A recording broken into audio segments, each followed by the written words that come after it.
je mamie we police ri ogwugwa iya mu we a but iya mamie osha emi ya ma because ima ya fefefe mama wie ma we mama en gwa ne ma wie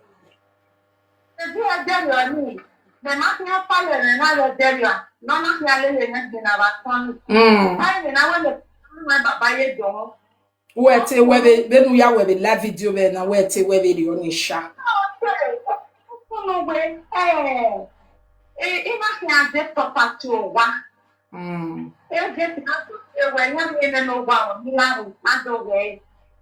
because what up now for seeing and testing we have to tell us. You know, we might go all the way back to yeah, I want my small of baby. Me never did men are not men are only ever in the next of the laboratory. We're not going with them appointment there and I would say, why you may come my own? Well, appointment I'll do my cabajo no matter what. You know, I'm with the Naya with part of the family and you have the document one hour carry there. You can know they get on a never family Matthew, Matako, Donna, or whether you're young winner. I don't know any negative and not to that.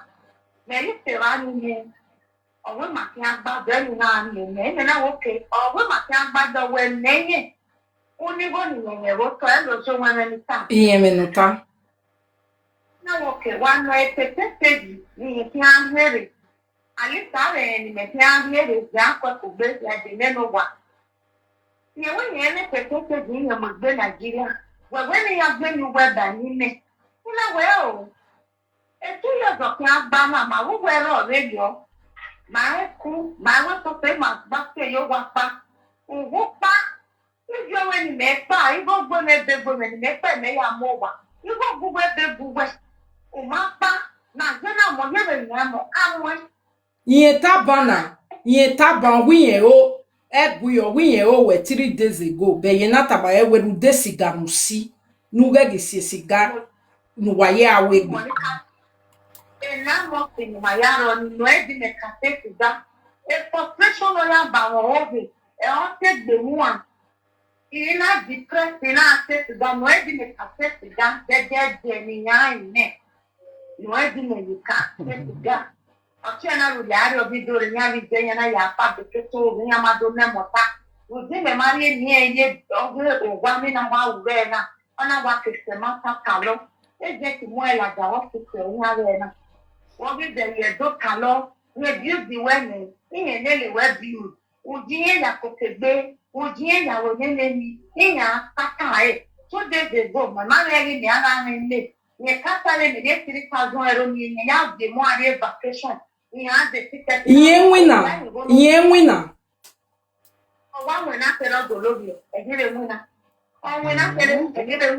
But you will get a pass in the 6,000 jene any ari lele behia. Because ye tell always jore where a pass when any only a bank pass, a bank card. You get 6,000 way. A bank card in a high in a business. In a credit card. In one card where a normal banco postale only where okay you go to post here. Then on royally, you know, we say that a card in one bunny. Where do can then walk now anything? Ya want a customer personage or create a post a card in your pay. Or send a particular normal postale in a way. A credit card in a way. A business card in a way. Okay, no guye ni. No guye ni. Only ya poste me gue. Only ya poste me the customer patronize me. Only ya dey me maybe no roing nothing when I go. To wete trust in severio ni when na ne card ni abi. But ye abuse the card. When are ye abuse abi ba any opa wa ye de. Abuse it to no ba nonsense. In Nigeria accounting. In Nigeria account. You want to tell the money tonight you want here at the end. And I say in Nigeria account over 2 million ya pay. Awa la kwetaki. Dada inua hivi no more ka hivi something. Ido ante to da verify ni ido go boy calculation. Ido make ni go ni days. Then end up at wa mwele go ona wa di owe go na wa mo wa ba o. Awa ni ekele lewe. Edo ma di mo ko ni. Edo ma wa na ni. O ko mi go no tare we go. O ma na ni no ni. O ma na ni no mu ni. Ya go snap ti yo wo ko ta 30,000 mo ta te chesa. O se mana mare we. Now we can marry what will we 5 million carry. And now we manage the marriage. Okay, they will not see. And no one's your hair now. Or one year about protecting hair now. Now, Maria, you Then, also one I got talo tia boa be how. Run your care when just you walk la jano ya muda di buy and you must hear the conversation for it because they don't give what you care bonine or grateful elementary when no man go far. It coco when and I walk in on muda di buy system no give any or not rebuy any may have finished here who way or my new Russian back. You know why in the death of my fucking come on I want holiday. Boye patayana wa di mayo ina patena ala kuma no yome ni ya distance direction ni mani yena ila kuma ona arioba o ipe me na ajoba ma yele to wane egbe ma ko re on grateful element o te ge ni aya ye o ma di ye o ma we no kono pa e ge na so bo ya me na to wa o ma e wo afeti do wa kashi be webo o ma ere ni ono wa wune o te many tricky e no wa te be kan e we e ni ya te no te ya punish ni no te ya ni nya no te ya ni rigo le ina ge ya no bo le na to bo ni awe ya ni gwa we ni ma gwa we te Okay. Okay.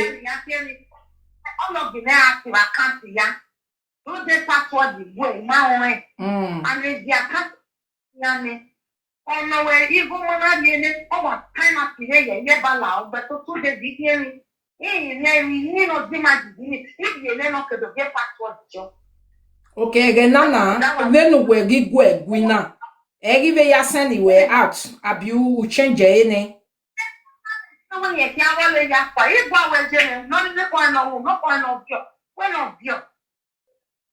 bio e mo ti da ba na okay internet to which ya gba wale ya no maka kere pepe nya di me ko ke do gada e kana me do e go piara me 10,000 euro wo ba do pia gbe we dey like video we o ni me ya me se ye di nyere ye ma wa ko le yo nobody has ever know where a boy na e ti dey one set like that okay agbawe iya gadi ni go pare when na mani no koropa o te kero baba ge e supermarket gba pare le it is done when one ya one e bu kin for e we dey gbe him we di one e card mo bu yen ni di one no build the woman and you ne je ya de so the essence on go Nigeria girl with camera down on na do checking e wo ma di go ni e post e ona no ni when name your price na me the message mo ya show on the message ya women ina kono ni wo just na wa na wa account ni mo na go wrong what you want ya settle any mother poka ina tioni na we o gwa ni du ohun ina mere crash record the part ni set we ya show we post of me post of we don't you we ya checking e we wa mo ye social media ya wo we mo abia brele o na ni ko we camera down mo wa igbo mo yeke okay Devi no see en we na gele we urie ni yo wanwa ya tena Sabi bude niejo ono ni meresi na ni meresi na ni mo go bori e kapu ye be na pa en kapu na ya mo wa I mo wa ni iya won ni enwe nya ni ke kapu to ase to ona ni magena I go bori ya mo video na wa re la na no ye tu o jere ya support ni ya mo wa na no de no ya we imana aye ni o be ye ni ya ma ya protect bore ti ya se wa re se ya ka di pote because ona ye copy ya duro e copy na agbe na the city o ma e ya ni ya se no we it's when it's 0 Ije a lawyer, ina we lawyer cow. Ije Lorenzo, mo lo na a lawyer me. Mr. Benedetto. Iya mo e so na we get the problem in me. Ona wo yen a lawyer na the lawyer me. Or ye lawyer ni mana boy, only start only when you testing. Well, no body when I'm a sister mana no testing move. E ro pa mana go we ala bi no. O wa talking you want. Aya agbale lawyer up and down. A lawyer no be advancing away. In the brother, yeah, we manage to when the partner of cancer TV is I fit talk. They ask. Eh, No, I don't fit talk. No. they right. He gave a dear if now. In your mind, I get a politician. Let me do the TikTok in a more yet in our that will cost it. In a total trial, there were in a year better on me and not bow in my room. And I have volunteer where now fast educated. And I gave it fast and I gave it for the Diane. If you know, they can be now when you're one more by no enough. On the exam, forgive her. The doctor and the document you were expecting another baby. Well, only the fuck no ya ba obi ya. Ina se do ge bo bi no lori ni boy na. Mo ri e be no bi le. Okay, no we are ye be na unu gba yen eje Nigeria. Ni me are ye be no gba e Nigeria, which no jo no ya ba mo obi, no la than the social media, no e girlfriend of ya mo ni ayo ijore. O po ge ba your plan mo mi na. Okay, the first one in the enjoy ya mo bi we na 3 years ilelegbe. I am one the big yes. Okay, the girlfriend there ya ba wo oge. A girlfriend dog, a father never molested now. And a Catherine Starry or bien a party jeva. I never say the child party jeva. A party jeva now, Moya fellow. Near Randina, here one year you give me. Here I work collaboration where me lo ye kene ne di party jeva. No kasi ene ni. Okay, ege ni yin mo ge ba we ni ete ya suwe aye abi. Bi yan go mo ge ba we. I me. Okay, wugwa ye ya ro after wo mo gbo ge ni ba we ne. Oge mo gbo ge ni ba ne. Ina agwa lo wa after a settlement. Nele di ge na le di ba ye la la di ne. Ijore na so tu e ona tene no aye la la. Ona se tu e ya se. Oni na re pa. Mama re di ke ase. Wo we ni ku me wu me di ku. Me gwa lo wa imanie ya ye wo be black wa room. Aya li e kele fa mi ani ya mu me. Ye ma oni ye pa. Ija me ka ma le ja we ile go ne de ni me ya mo wa ni se na no ye mo re se ma. Ibie no ye yo no me se na ni de. Okay, so Ani ye ja. Ye me ja di ma police na wo yo mo. Enya na no e na we e belu e ya mu na we na do biore. 9 years plus wa do na 10 years wa kan ba. O ti e be ya. O e ni na pete ni na. Onu ba no we mu na. okay, yegele we na bi o we no dey stop. Okay, the police already there. Now wow. Okay, tame wire wa. We are go. Mo dia. Ye wa toge fufe, mas o nevo ya dam yo. Ye go. Ije ureba be police go we go for ne. No, there, we have to pay attention. Joga pela crema no la top. ¿Sí? Sí, chale. No bia no ritali. O po na mu go ne. Ludo po na mu go ne. O na go ti eni. Lo go na mu go no ti no bia no ritali. O teme Nigeria ya mare.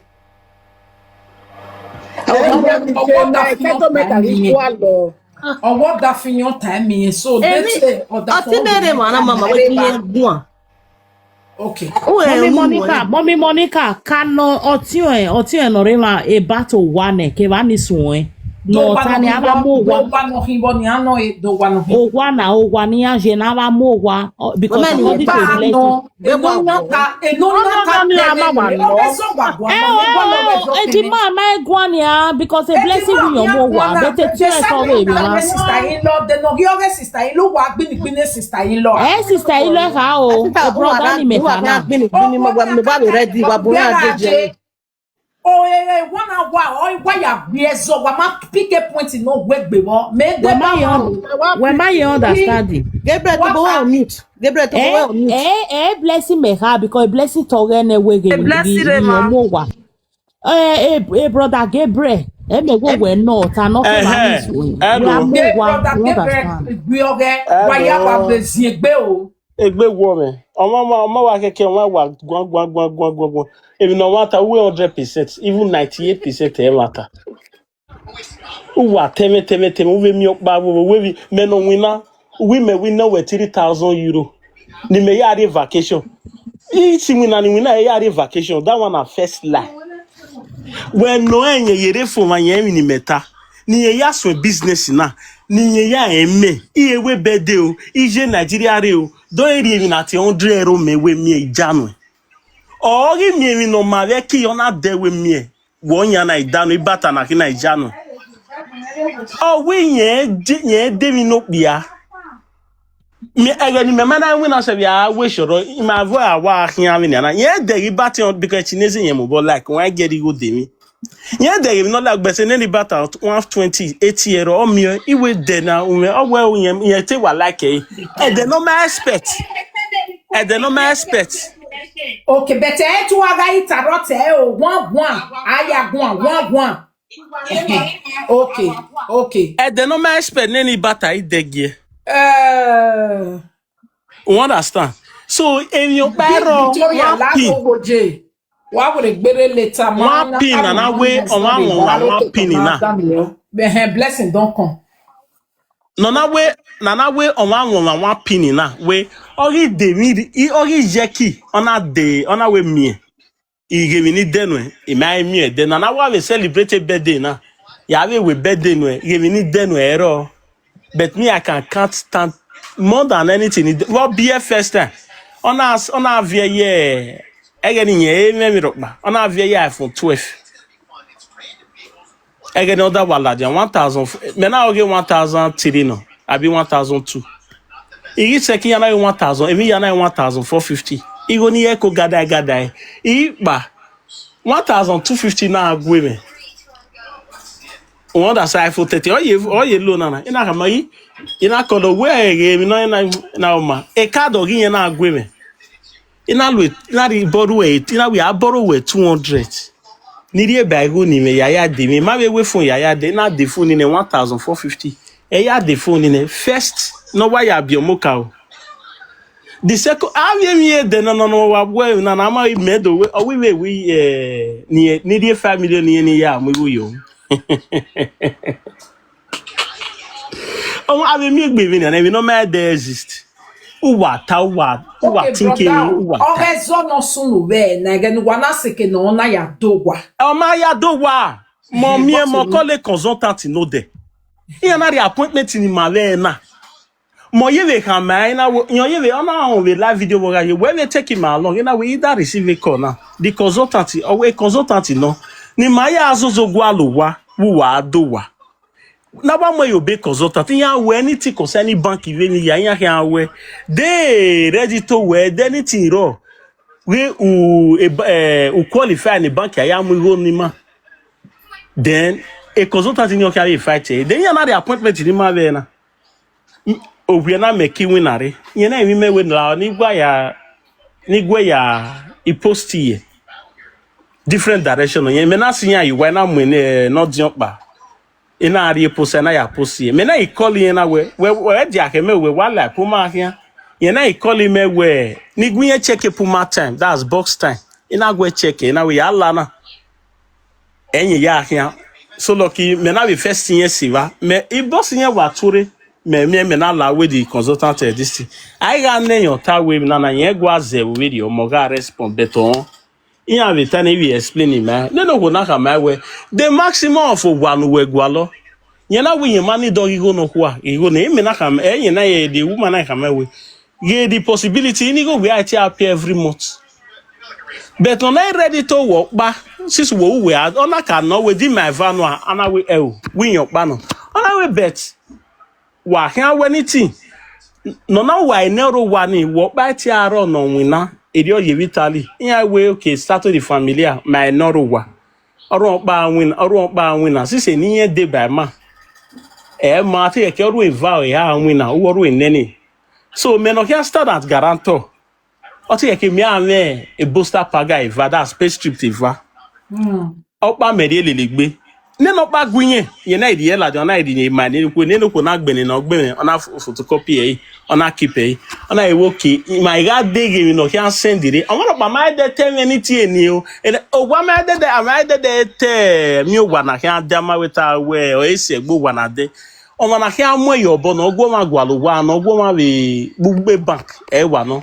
Because my voice cash bank in the bank I agree anyway. And I think me so document viore. In 80% no. When I be me ade, imo so the booster paga e vale le gbere. Yen we dey ready to yeri. You understand? Eri ono papa tell me ni meyo, ni meyo.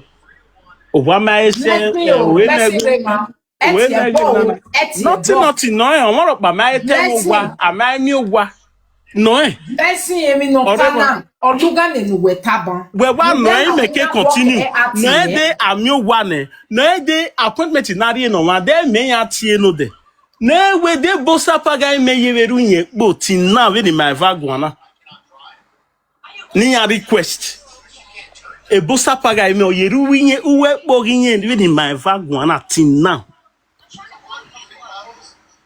Why? Ma temata. Oh, by ya. On the dopa no ga contribute ye program bi. On a tell me where eri we ya le lopo ba. Eri ye dege level me ye na ari ban ye na ya change pin code oge. On a change password oge we me ya me do agere. Ijere. On a we which is not true. A password oge ya fefe ya gwe me. Mo download the app ne mo we mi ya ne. A business bank in Oya Kina moye le dele ahian moye le kiye yen ye le gwa operate now the POS in Miami yen o ti operate without women ma gwe yen operate. So nana wa we area for last year 2 years baby all those one are your fallacy. Evi no sunu emi asunu ya dere yen wrong ne o ya mo emi no ka bira. Blessing. E show we talk about the nebe kina gwanjo ne sono. O wa mi ni ta yere wa. O ma ye me no taban. Ogwe e poster pack le yin oro wo wepo. E poster pack ga no wo repo ni. Nwewu inya ka ya mai ma wa ni. Inya ka ya ma mo wa. Ina we ya debe no bomese. Nyena we osisi qualify the bank ni wa mwe no kwa. Mana are bank na do we e qualify ye 80% we any one hiamu. Nyena we ready to me we ogbae. Eme na we give me so we oni wa mwe no kwa. Ave mwe rent yo na ave wona na woke. Inya ka ya mai ma wa maka ya check ni mebe ye ko be o mete ya zeni go me gbae kane. We iyo na go me gbae ni wa stay yo na wo keregbe no wa mwe no kwa sisi bank go qualify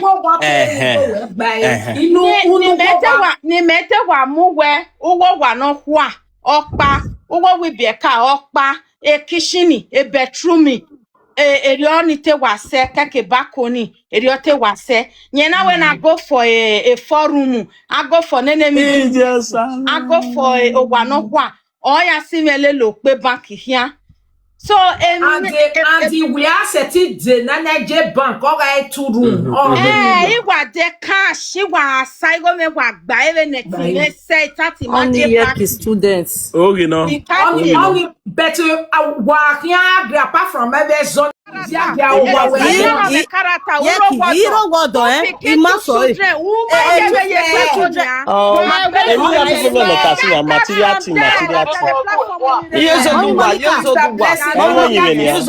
Uma be time and I say where Ibo one. That's You the understand? mistake. I make a nine Oh, see, I I'm not agree. a move I where will he dollar. may skip it. You understand?